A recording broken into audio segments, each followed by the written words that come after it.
سکتی ہوں۔ یہ تعلیمی مقاصد کے لیے ایک خلاصہ ہے، کتاب کا لفظ بلفظ ترجمہ نہیں۔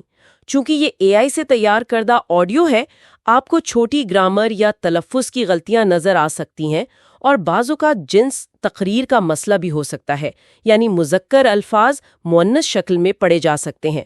تو آج ہم تاریخ کے ایک ایسے موڑ کا گہرائی سے جائزہ لے رہے ہیں جہاں بظاہر چھوٹے چھوٹے فیصلوں نے ایک عظیم سلطنت کا رخ ہمیشہ کے لیے بدل دیا۔ یہ خلافت راشدہ کی ملوکیت میں ڈھلنے کی کہانی ہے۔ ہمارے پاس جو مواد ہے وہ اس تبدیلی کے اسباب اور آپ کہہ لیں کہ مراحل کو پرت در پرت کھولتا ہے۔ ہمارا مشن یہ سمجھنا ہے کہ وہ ریاست جسے نبوت کی مکمل نیابت سمجھا جاتا تھا، وہ آخر کیسے اور کیوں محض ایک سیاسی حکومت بن کر رہ گئی۔ یہ کہانی ہے اصولوں اور سیاست کی کشمکش کی، اور یہ کہ کیسے بہترین نیتوں کے باوجود ایک مثالی نظام کمزور پڑ سکتا ہے۔ اور یہاں سب سے دلچسپ بات یہی ہے کہ یہ تبدیلی کسی ایک دن یا کسی ایک فیصلے کا نتیجہ نہیں تھی۔ یہ کوئی بغاوت نہیں تھی، بلکہ ایک بہت سست اور آپ کہہ لیں کہ بتدریج عمل تھا، جس کی جڑیں ان پالیسیوں میں تھیں جن کے بارے میں اس وقت کے بڑے اور دور اندیش لوگ خدشات کا اظہار بھی کر رہے تھے۔ یہ ایک ایسی تبدیلی تھی جو پہلے ذہنوں میں آئی اور پھر معاشرے پر اثر انداز ہوئی۔ ہم حضرت عمر رضی اللہ عنہ کے اندیشوں سے بات شروع کریں گے اور دیکھیں گے کہ یہ سلسلہ حضرت عثمان رضی اللہ عنہ کی شہادت اور اس کے بعد کے واقعات تک کیسے پہنچا۔ تو آئیے اس تبدیلی کے نقطہ آغاز کو سمجھنے کی کوشش کرتے ہیں۔ مواد کے مطابق اس کی جڑیں ٹھیک وہیں سے پھوٹتی نظر آتی ہیں جس کا حضرت عمر رضی اللہ عنہ کو سب سے زیادہ ڈر تھا، یعنی ریاست کے اہم ترین عہدوں پر اپنے قبیلے کے لوگوں کو ترجیح دینا۔ یہ ایک ایسی پالیسی تھی جس سے رسول اللہ صلی اللہ علیہ وسلم، حضرت ابوبکر اور خود حضرت عمر رضی اللہ عنہم نے سختی سے گریز کیا تھا، تاکہ قبائلی عصبینت جو عرب معاشرے کی سب سے بڑی کمزوری تھی وہ دوبارہ سر نہ اٹھا سکے۔ بالکل، حضرت عمر رضی اللہ عنہ تو اس معاملے میں اتنے محتاط تھے کہ انہوں نے اپنے قبیلے بنو عدی کے کسی شخص کو کوئی بڑا عہدہ نہیں دیا، حالانکہ ان میں قابل لوگ موجود تھے۔ لیکن حضرت عثمان رضی اللہ عنہ کے دور میں، جو اپنی نرم دلی اور آپ جانتی ہیں سخاوت کے لیے مشہور تھے، یہ پالیسی آہستہ آہستہ بدلنے لگی، اور اس کی کچھ مثالیں اتنی واضح ہیں کہ اس دور کے لوگوں نے بھی انہیں فوراً محسوس کیا۔ جیسے کہ گورنروں کی تقرریاں؟ جی، سب سے بڑی تبدیلی وہیں نظر آتی ہے۔ مثال کے طور پر کوفہ کو لے لیجئے، وہاں جلیل القدر صحابی حضرت سعد بن ابی وقاص گورنر تھے۔ انہیں موصول کر کے حضرت عثمان نے اپنے ماجائے بھائی ولید بن عقبہ کو مقرر کر دیا۔ پھر بصرہ میں حضرت ابو موسیٰ اشعری کو ہٹا کر اپنے ماموزاد بھائی عبداللہ بن عامر کو گورنر بنا دیا گیا۔ اچھا، یعنی کوفہ اور بصرہ جو اس وقت کے سب سے اہم فوجی اور معاشی مراکز تھے، دونوں براہ راست خلیفہ کے خاندان کے کنٹرول میں آ گئے۔ یہ تو ایک بہت واضح پیٹرن نظر آ رہا ہے۔ بالکل یہی بات ہے، اور یہ سلسلہ یہیں نہیں رکا۔ مصر میں فاتح مصر حضرت عمرو بن العاص کی جگہ اپنے رضائی بھائی عبداللہ بن سعد بن ابی سرح کو مقرر کیا گیا۔ اور شاید سب سے اہم تبدیلی شام میں ہوئی۔ حضرت معاویہ جو حضرت عمر کے دور میں صرف دمشق کے والی تھے، حضرت عثمان نے ان کی گورنری میں حمص، فلسطین اور اردن کے علاقے بھی شامل کر دیے، یعنی پورا شام اب ان کے زیر انتظام تھا۔ اس سے انہیں بے پناہ طاقت اور وسائل حاصل ہو گئے۔ اور ایک نام مروان بن الحکم کا بھی بار بار آتا ہے، ان کا کردار کیا تھا؟ مواد میں انہیں خلیفہ کا سیکریٹری بتایا گیا ہے، جو آج کے دور میں تو ایک عام انتظامی عہدہ لگتا ہے۔ نہیں، یہ آج کے سیکریٹری جیسا عہدہ ہرگز نہیں تھا۔ اسے آپ اس دور کا چیف آف سٹاف یا وزیر اعظم سمجھ سکتی ہیں۔ مروان بن الحکم جو حضرت عثمان کے چچا زاد بھائی تھے، ان کے سیکریٹری بننے کا مطلب یہ تھا کہ خلیفہ تک رسائی اور معلومات کا بہاؤ اب ان کے کنٹرول میں تھا۔ وہ ریاست کے تمام فیصلوں پر اثر انداز ہو رہے تھے۔ یہ خلافت راشدہ کے نظام میں ایک بالکل نئی چیز تھی، جہاں خلیفہ اور عوام کے درمیان کوئی پردہ نہیں ہوتا تھا۔ اور بات صرف عہدوں تک ہی محدود نہیں رہی۔ افریقہ کی فتح کے بعد مال غنیمت کا پورا خمس، جو تقریباً 5 لاکھ دینار بنتا تھا، وہ مروان کو بخش دیا گیا۔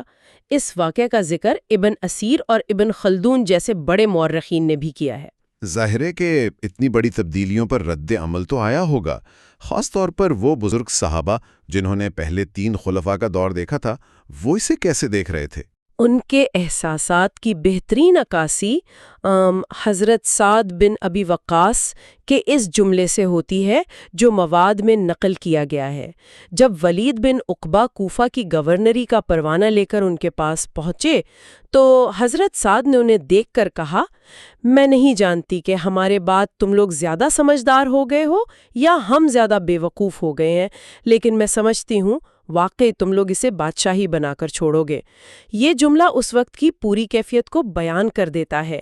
یہ کوئی بغاوت نہیں تھی بلکہ ایک گہری تشویش تھی کہ ریاست کا مزاج بدل رہا ہے۔ تو یہ بے چینی صرف اقربا پروری یا خاندان کے لوگوں کو نوازنے کی وجہ سے تھی، یا اس کی کچھ اور گہری وجوہات بھی تھیں جنہیں ہم آج شاید پوری طرح سمجھ نہ پائیں؟ یہ بہت اہم سوال ہے۔ اس بے چینی کی 3 بہت گہری اور بنیادی وجوہات تھیں۔ پہلی وجہ ان عہدے پانے والوں کا پس منظر تھا۔ ان میں سے زیادہ تر لوگ جیسے معاویہ، ولید بن عقبہ اور مروان ان خاندانوں سے تھے جنہیں طلقہ کہا جاتا ہے۔ تلخہ، یہ لفظ آج شاید بہت سے سننے والوں کے لیے نیا ہو، اس کی تھوڑی وضاحت ضروری ہے۔ بالکل، طلقہ صرف ایک نام نہیں تھا، یہ ایک پوری تاریخ تھی۔ یہ قریش کے وہ سردار اور ان کے خاندان تھے جنہوں نے فتح مکہ تک یعنی تقریباً 20 سال اسلام اور پیغمبر اسلام کے خلاف جنگ کی قیادت کی تھی۔ بدر اور احد کی جنگیں انہی کے خلاف لڑی گئی تھیں۔ فتح مکہ کے بعد رسول اللہ صلی اللہ علیہ وسلم نے ان سب کو معاف فرما دیا تھا، اسی لیے انہیں طلقاء یعنی آزاد کردہ کہا جاتا ہے۔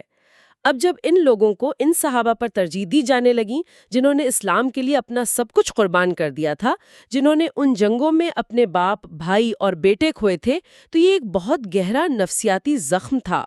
سابقون الاولون صحابہ میں یہ احساس پیدا ہوا کہ انہیں پیچھے دھکیلا جا رہا ہے۔ یعنی یہ صرف انتظامی قابلیت کا معاملہ نہیں تھا، بلکہ اس نظریے سے گہری وابستگی کا تھا جس پر ریاست کی بنیاد رکھی گئی تھی۔ شاید کچھ ویسا ہی فرق جو ایک کمپنی کے بانی اور ایک باہر سے لائے گئے CEO میں ہوتا ہے۔ آپ نے بہت خوبصورت مثال دی ہے، بالکل یہی دوسری وجہ تھی، اسلامی تربیت کی کمی۔ یہ لوگ جیسے عبداللہ بن عامر یا معاویہ بلا شبہ بہترین منتظم اور فاتح تھے اور انہوں نے سلطنت کو وسعت بھی دی، لیکن انہیں نبی صلی اللہ علیہ وسلم کی صحبت اور تربیت سے وہ فیض حاصل نہیں ہوا تھا جو اسلامی ریاست کی قیادت کے لیے ذہنی اور اخلاقی طور پر ضروری تھا۔ اسلام صرف ملک گیری اور ملک داری کا نام نہیں ہے، اس کی روح تقویٰ، عدل، مساوات اور خدا کے سامنے جواب دہی ہے۔ اس روح کو سمجھنے کے لیے جس تربیت کی ضرورت تھی، ان نئے عہدیداروں میں اس کی کمی تھی۔ اور مواد میں تیسری وجہ کچھ افراد کے ذاتی کردار کو بھی بتایا گیا ہے، جس نے آپ کہہ لیں کہ جلتی پر تیل کا کام کیا۔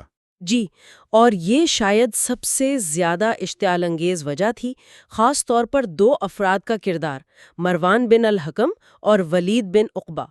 مروان کے والد حکم بن ابی العاص کو رسول اللہ صلی اللہ علیہ وآلہ وسلم میں کسی سنگین گستاخی کی بنا پر مدینہ سے شہر بدر کر دیا تھا۔ حضرت ابوبکر اور حضرت عمر نے اپنے پورے دور خلافت میں نبی صلی اللہ علیہ وآلہ وسلم کے اس فیصلے کو برقرار رکھا اور اسے مدینہ واپس آنے کی اجازت نہیں دی۔ حضرت عثمان نے نرمی برتتے ہوئے نہ صرف اسے واپس بلا لیا بلکہ اس کے بیٹے مروان کو اپنی حکومت کا سب سے با اختیار فرد بنا دیا۔ یہ لوگوں کے لیے ناقابل قبول تھا۔ اور ولید بن عقبہ کا معاملہ کیا تھا؟ ولید بن عقبہ کے بارے میں قرآن کی سورۃ الحجرات میں ایک آیت نازل ہوئی جب انہوں نے ایک قبیلے کے بارے میں جھوٹی خبر دی تھی جس سے مسلمانوں کے 2 گروہوں میں لڑائی ہوتے ہوتے بچی۔ اس کے بعد جب وہ کوفہ کے گورنر تھے، ان پر شراب نوشی کا الزام لگا اور گواہوں کے سامنے ثابت بھی ہوا۔ مدینہ میں ان پر شرعی حد بھی جاری کی گئی۔ مشہور واقعہ ہے کہ ایک بار انہوں نے نشے کی حالت میں صبح کی نماز 2 کے بجائے 4 رکعت پڑھا دی اور پھر مڑ کر لوگوں سے پوچھا، کیا اور پڑھاؤں؟ ایسے کردار کے لوگوں کا اتنے اہم عہدوں پر فائز ہونا عوام کے لیے شدید بے چینی کا باعث بن رہا تھا۔ یہ تو واضح ہے کہ اندرونی طور پر بے چینی بڑھ رہی تھی اور اس کی ٹھوس وجوہات بھی تھیں، لیکن یہ بے چینی ایک محدود سازش اور پھر خلیفے کی شاداد جیسے المناک واقعے تک کیسے پہنچی؟ مواد اس بارے میں کیا کہتا ہے کہ یہ آگ بھڑکانے والے کون تھے؟ یہ کوئی عوامی بغاوت یا مقبول تحریک ہرگز نہیں تھی۔ مدینہ کے لوگ اور بڑے بڑے صحابہ جیسے حضرت علی، طلحہ اور زبیر رضی اللہ عنہم سب حضرت عثمان کے ساتھ تھے۔ یہ مصر، کوفہ اور بصرہ سے آنے والے چند سو لوگوں پر مشتمل ایک سازشی گروہ تھا جنہوں نے الزامات کی ایک فہرست بنائی اور حج کے بہانے مدینہ پر چڑھائی کر دی۔ جب اکابر صحابہ نے ان کے الزامات کو بے بنیاد قرار دیا اور انہیں جھڑک دیا تو انہوں نے مدینہ کا محاصرہ کر لیا۔ ان کا بنیادی مطالبہ کیا تھا؟ ان کا واحد مطالبہ یہ تھا کہ حضرت عثمان خلافت سے دستبردار ہو جائیں۔ حضرت عثمان نے کہا کہ میں ہر جائز شکایت دور کرنے کو تیار ہوں، تمہاری ہر بات سنوں گا، لیکن جس خلافت کی قمیض اللہ نے مجھے پہنائی ہے وہ میں تمہارے کہنے سے نہیں اتاروں گا۔ اس انکار پر ان سازشیوں نے 40 دن تک ان کے گھر کا محاصرہ کیے رکھا، یہاں تک کہ ان کا پانی بھی بند کر دیا اور بالآخر گھر میں گھس کر انہیں بے دردی سے شہید کر دیا۔ اور یہی وہ لمحہ ہے جہاں ایک خلیفہ راشد اور ایک بادشاہ کا فرق پوری طرح واضح ہو جاتا ہے۔ بالکل، یہ ایک فیصلہ کن نکتہ ہے۔ حضرت عثمان چاہتے تو صوبوں سے فوجیں بلا سکتے تھے۔ شام سے حضرت معاویہ کی فوج چند دن میں مدینہ پہنچ سکتی تھی۔ ان کے اپنے گھر کے اندر 700 سے زیادہ لوگ لڑنے مرنے کے لیے تیار تھے، لیکن انہوں نے سختی سے منع کر دیا اور کہا کہ میں اپنی ذات کے لیے مدینۃ الرسول میں خون ریزی نہیں چاہتا۔ ایک بادشاہ اپنے تخت کو بچانے کے لیے پورے شہر کو آگ لگا دیتا، لیکن ایک خلیفہ راشد نے امت کو خانہ جنگی سے بچانے کے لیے اپنی جان قربان کر دی۔ یہ ایک عظیم قربانی تھی جس کا مقصد امت کو متحد رکھنا تھا۔ لیکن ان کی شہادت نے امت کو متحد کرنے کے بجائے ایک ایسے بحران میں ڈال دیا جس سے وہ پھر کبھی پوری طرح نہیں نکل سکیں۔ خلیفہ شہید ہو چکے ہیں، دارالحکومت میں باغری موجود ہیں اور پوری سلطنت ایک خلا میں ہے۔ اس افراتفری میں قیادت کا فیصلہ کیسے ہوا؟ حضرت علی کا انتخاب کن حالات میں ہوا؟ یہ ایک انتہائی نازک اور ہنگامی صورتحال تھی۔ مدینہ میں ایک طرف باہر سے آئے ہوئے شورش پسند تھے اور دوسری طرف اہل مدینہ جو شدید صدمے اور غصے میں تھے۔ سب اس بات پر متفق تھے کہ ریاست کو ایک لمحے کے لیے بھی بے سر نہیں چھوڑا جا سکتا۔ اس وقت امت میں علم، تقوی، بہادری اور سابقیت کے لحاظ سے سب سے موزوں شخصیت حضرت علی رضی اللہ عنہ کی تھیں۔ انصار و مہاجرین، تمام اکابر صحابہ اور اہل مدینہ نے متفقہ طور پر ان سے خلافت سنبھالنے کی درخواست کی۔ انہوں نے فوراً قبول کر لی؟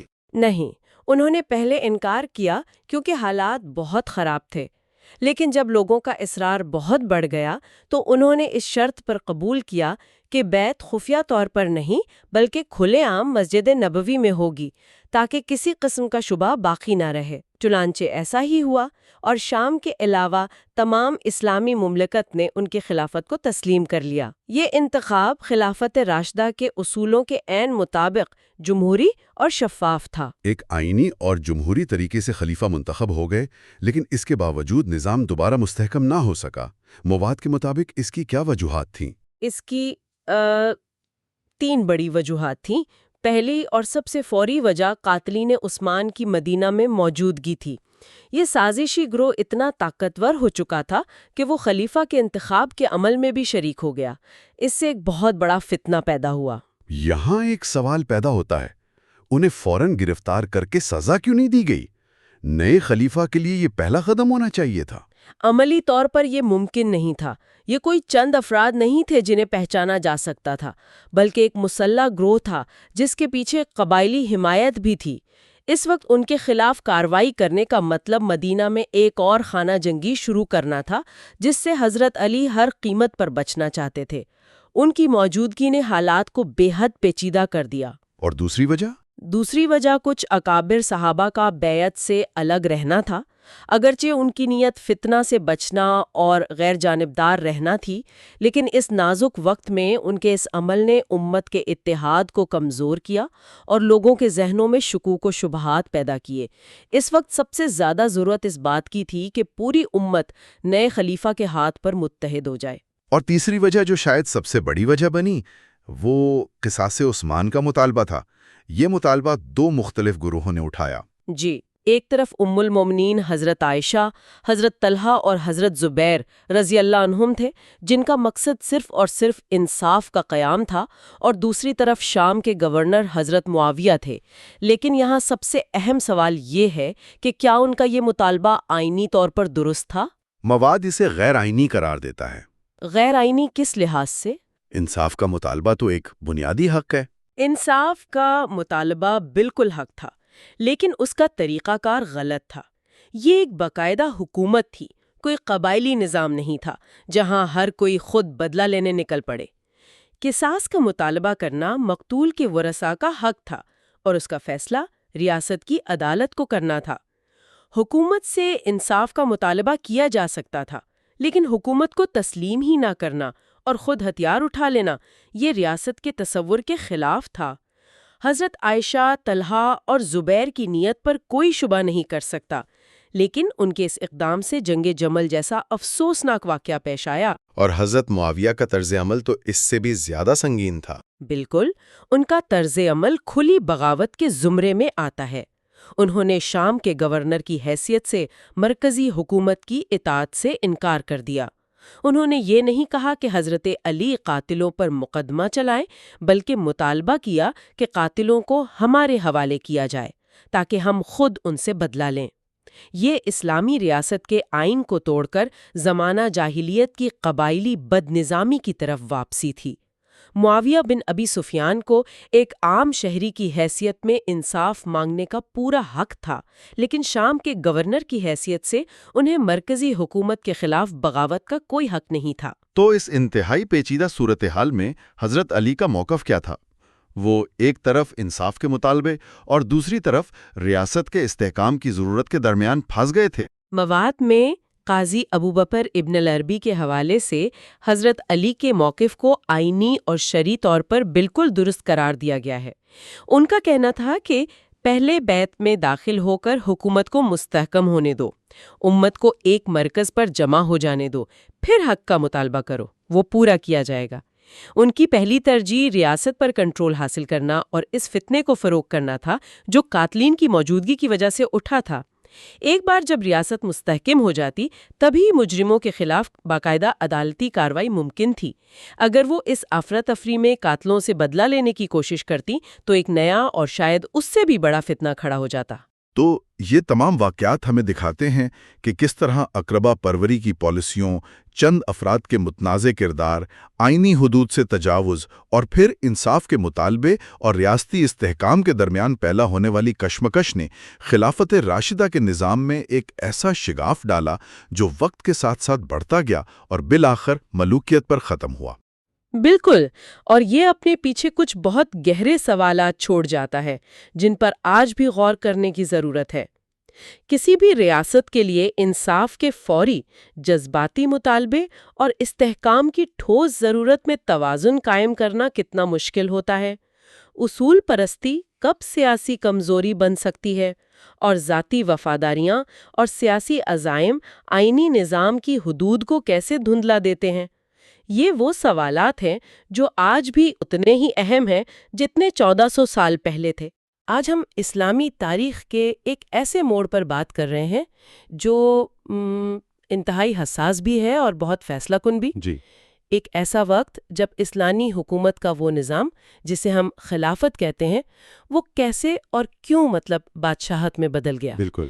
ہم خاص طور پر حضرت عثمان رضی اللہ عنہ کی شہادت کے بعد کے حالات پر غور کریں گے، کیونکہ لگتا ہے کہ وہ ایک ایسا واقعہ تھا جس نے ایک پورا سلسلہ شروع کر دیا۔ جی، اور اس گہری گفتگو کے لیے ہم مولانا مودودی کی کتاب خلافت و ملوکیت کی تجزیے سے مدد لے رہے ہیں۔ صحیح۔ دیکھیں، ہمارا مقصد صرف واقعات دہرانا نہیں ہے، بلکہ یہ سمجھنا ہے کہ وہ کون سے بڑے فیصلے تھے، کون سی شخصیات تھیں، اور وہ کیا نفسیاتی موڑ تھے جنہوں نے خلافت کی روح کو آہستہ آہستہ ختم کر کے اسے موروثی بادشاہت کی شکل دے دی۔ یعنی اصول اور سیاسی حقیقت کے درمیان ایک بہت بڑی کشمکش کی کہانی۔ بالکل، یہی وہ کشمکش ہے۔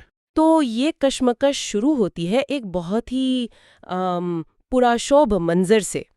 حضرت عثمان رضی اللہ تعالی شہید ہو چکے ہیں، مدینہ باغیوں کے کنٹرول میں ہے، اور حضرت علی رضی اللہ تعالیٰ خلیفہ تو بن گئے ہیں لیکن ان کے ہاتھ میں اختیار نہ ہونے کے برابر ہے۔ جی، صورتحال بہت خراب ہے اور ہر طرف سے ایک ہی مطالبہ ہے، قصاص عثمان۔ اسی ماحول میں دو بڑے صحابہ حضرت طلحہ رضی اللہ تعالیٰ اور حضرت زبیر رضی اللہ تعالیٰ ان کے پاس آتے ہیں اور قاتلوں کو سزا دینے کا مطالبہ کرتے ہیں۔ یہاں سے میرے خیال سے پہلا اختلاف شروع ہوتا ہے، جی، اور یہ نقطہ سمجھنا بہت ضروری ہے۔ حضرت علی رضی اللہ تعالیٰ اس مطالبے کے اصول سے انکار نہیں کر رہے۔ وہ یہ نہیں کہہ رہے کہ قصاص نہیں ہونا چاہیے، اچھا، وہ صرف یہ کہہ رہے ہیں کہ میں یہ کیسے کروں؟ مطلب جو لوگ اس جرم میں ملوث ہیں وہ اس وقت ہم پر حاوی ہیں، ہم ان پر حاوی نہیں ہیں۔ تو یہ ایک عملی مجبوری تھی۔ بالکل، ان کا موقف یہ تھا کہ پہلے ریاست کی رٹ بحال ہو، حکومت مستحکم ہو، پھر انصاف کے تقاضے پورے کیے جائیں گے۔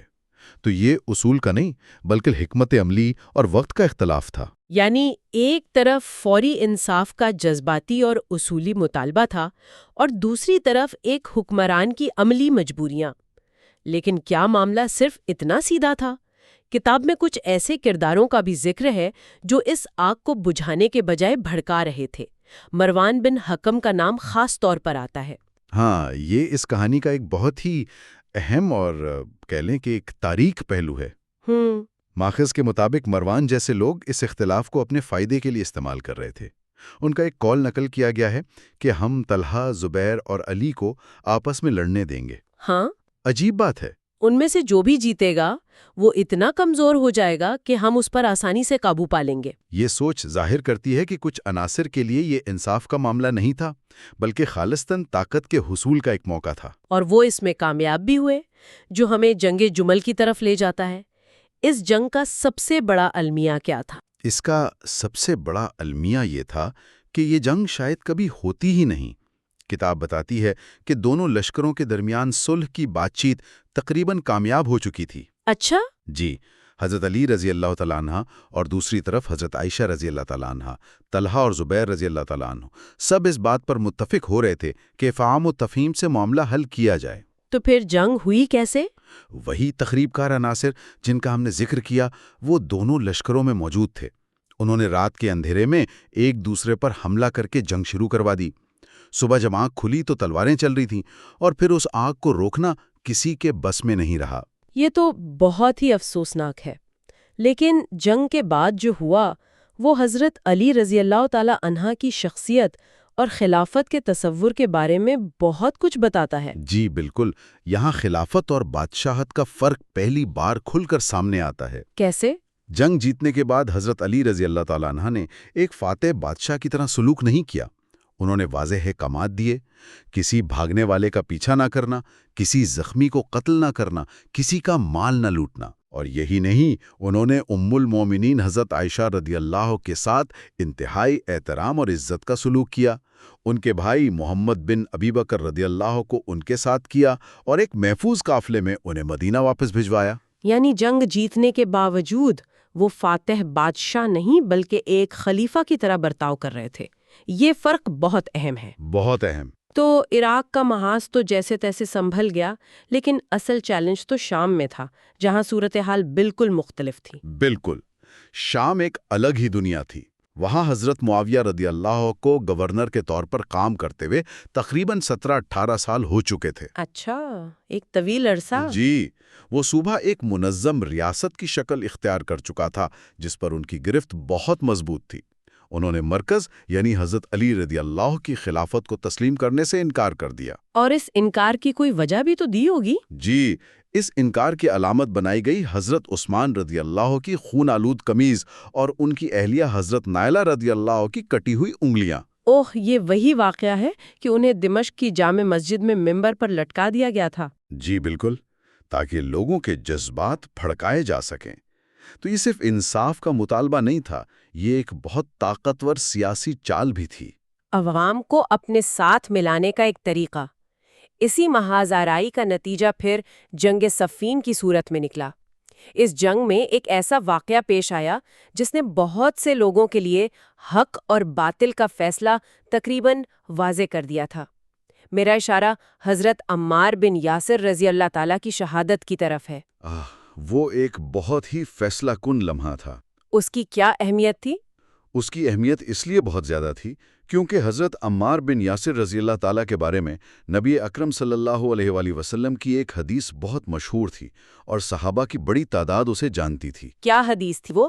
حدیث یہ تھی کہ عمار کو ایک باغی گروہ قتل کرے گا۔ چنانچہ جب جنگ صفین میں وہ حضرت علی رضی اللہ تعالیٰ کے لشکر کی طرف سے لڑتے ہوئے حضرت معاویہ رضی اللہ تعالیٰ کی فوج کے ہاتھوں شہید ہوئے تو حضرت علی رضی اللہ تعالیٰ کے لشکر میں تو جیسے یقین کی ایک لہر دوڑ گئی، لیکن خود حضرت معاویہ رضی اللہ تعالیٰ کے لشکر میں بھی خلبلی مچ گئی۔ ظاہر ہے بہت سے لوگ سوچنے پر مجبور ہو گئے ہوں گے کہ اگر حدیث سچی ہے تو ہم باغی گروہ ہیں۔ بالکل۔ تو اس کا کوئی جواب دیا گیا حضرت معاویہ برا کی طرف سے؟ اتنی بڑی بات کو نظر انداز تو نہیں کیا جا سکتا تھا۔ اس کا ایک بہت ہی دلچسپ یا یوں کہیں کہ ایک سیاسی جواب دیا گیا۔ حضرت معاویہ نے کہا کہ عمار کو ہم نے تھوڑی قتل کیا ہے، انہیں تو وہ لوگ قتل کر کے لائے ہیں جو انہیں گھر سے نکال کر میدان جنگ میں لائے، یعنی ذمہ داری حضرت علی پر ڈال دی۔ اچھا۔ اس پر حضرت علی کا جواب بہت گہرا اور تاریخی تھا۔ انہوں نے فرمایا کہ اگر یہ منطق مان لی جائے تو پھر تو جنگ عہد میں حضرت حمزہ کے قاتل بھی ہم نہیں بلکہ خود نبی اکرم صلی اللہ علیہ وسلم قرار پائیں گے، کیونکہ انہیں میدان میں وہی لائے تھے۔ واہ، اس جواب نے تو اس تعویل کی کمزوری کو بالکل واضح کر دیا۔ جی۔ تو جنگ میں حضرت علی کا پلڑا اخلاقی اور عسکری دونوں لحاظ سے بھاری ہوتا جا رہا تھا۔ جی بالکل سامنے نظر آنے لگی تب عمرو بن العاص رضی اللہ تعالیٰ عنہ نے وہ چال چلی جس نے تاریخ کا دھارا ہی بدل دیا، نیزوں پر قرآن بلند کرنے کا واقعہ۔ اس کا اصل مقصد کیا تھا؟ دیکھیں، کتاب کے تجزیے کے مطابق اس کا مقصد قرآن کو حکم بنانا نہیں تھا بلکہ حضرت علی کی فوج میں پھوٹ ڈالنا تھا۔ یہ ایک نفسیاتی جنگی چال تھی اور یہ کامیاب بھی رہی۔ غیر معمولی طور پر کامیاب رہی۔ حضرت علی کی فوج میں ایک بڑا گروہ تھا جنہیں قرہ کہا جاتا تھا۔ ایک منٹ، یہ قرہ کون تھے؟ کوئی عام سپاہی تھے یا ان کی کوئی خاص حیثیت تھی؟ یہ بہت اہم سوال ہے۔ یہ عام سپاہی نہیں تھے، یہ وہ لوگ تھے جو قرآن کے حافظ اور عالم سمجھے جاتے تھے اور اپنی دینداری کی وجہ سے لشکر میں بہت عزت کی نگاہ سے دیکھے جاتے تھے۔ صحیح، یعنی ان کی بات میں وزن تھا۔ بالکل۔ جب انہوں نے نیزوں پر قرآن بلند دیکھے تو وہ جذباتی ہو گئے اور کہنے لگے کہ اب جب اللہ کی کتاب فیصلہ کرنے کے لیے آ گئی ہے تو ہم تلوار نہیں اٹھا سکتے۔ انہوں نے نہ صرف خود لڑنے سے انکار کیا بلکہ حضرت علی رضی اللہ تعالیٰ عنہ پر دباؤ ڈالا کہ وہ فوراً جنگ بند کریں۔ یعنی اپنی ہی فوج نے جنگ جیتنے سے روک دیا؟ جی، یہی اس واقعے کی ستم ظریفی ہے۔ حضرت علی چیختے رہے کہ یہ دھوکہ ہے، یہ ایک چال ہے، مجھے صرف چند گھنٹوں کی مہلت دو، فتح ہمارے قدموں میں ہے۔ لیکن ان لوگوں کا دباؤ اتنا شدید تھا کہ انہیں مجبوراً جنگ بندی کا اعلان کرنا پڑا۔ اور یہاں سے معاملات کا رخ بالکل بدل گیا۔ بالکل۔ اب طے پایا کہ دونوں طرف سے ایک ایک حکم یعنی جج مقرر ہوگا جو قرآن کے مطابق فیصلہ کریں گے۔ اور حکم مقرر کرنے کا مرحلہ بھی میرا خیال ہے تنازع سے خالی نہیں رہا۔ حضرت معاویہ کی طرف سے تو شاطر زمانہ سیاستدان عمرو بن العاص آ گئے، جی، لیکن حضرت علی کی طرف سے کون تھا؟ حضرت علی رضی اللہ تعالیٰ عنہ تو اپنی طرف سے حضرت عبداللہ بن عباس رضی اللہ تعالیٰ عنہ یا مالک اشتر جیسے کسی مضبوط اور معاملہ فہم شخص کو بھیجنا چاہتے تھے۔ لیکن انہی کراں نے پھر ضد کی۔ اچھا، پھر سے؟ جی، انہوں نے اصرار کیا کہ ہماری طرف سے حضرت ابو موسیٰ اشعری رضی اللہ تعالیٰ عنہ جائیں گے، جو ایک نیک اور سادہ دل بزرگ تو تھے لیکن سیاسی پیچیدگیوں اور عمرو بن العاص رضی اللہ تعالیٰ عنہ کی چالوں کو سمجھنے کی صلاحیت نہیں رکھتے تھے۔ یعنی حضرت علی کو ان پر پورا بھروسہ نہیں تھا؟ بالکل نہیں۔ انہوں نے انہیں بہت خبردار کیا کہ تم ایسے شخص کو بھیج رہے ہو جس پر مجھے بھروسہ نہیں، لیکن ان کی ایک نہ سنی گئی۔ انہیں ایک بار پھر اپنی فوج کے ایک حصے کے دباؤ کے آگے جھکنا پڑا۔ تو پھر اس تحکیم یعنی آربیٹریشن کا نتیجہ کیا نکلا؟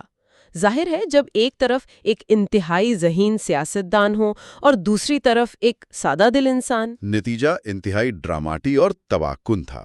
کیا ہوا؟ دیکھیں، دونوں حکموں کے درمیان نجی ملاقات میں یہ طے پایا کہ امت میں اس انتشار کو ختم کرنے کے لیے علی رضی اللہ اور معاویہ رضی اللہ دونوں کو خلافت سے معزول کر دیا جائے اور معاملہ اثر نو مسلمانوں کی شورا پر چھوڑ دیا جائے۔ یہ تو ایک معقول تجویز لگ رہی ہے۔ لگ رہی تھی، لیکن جب عوام کے سامنے اعلان کا وقت آیا تو عمرو بن العاص رضی اللہ نے حضرت ابو موسیٰ اشعری رضی اللہ کو پہلے بولنے کا موقع دیا۔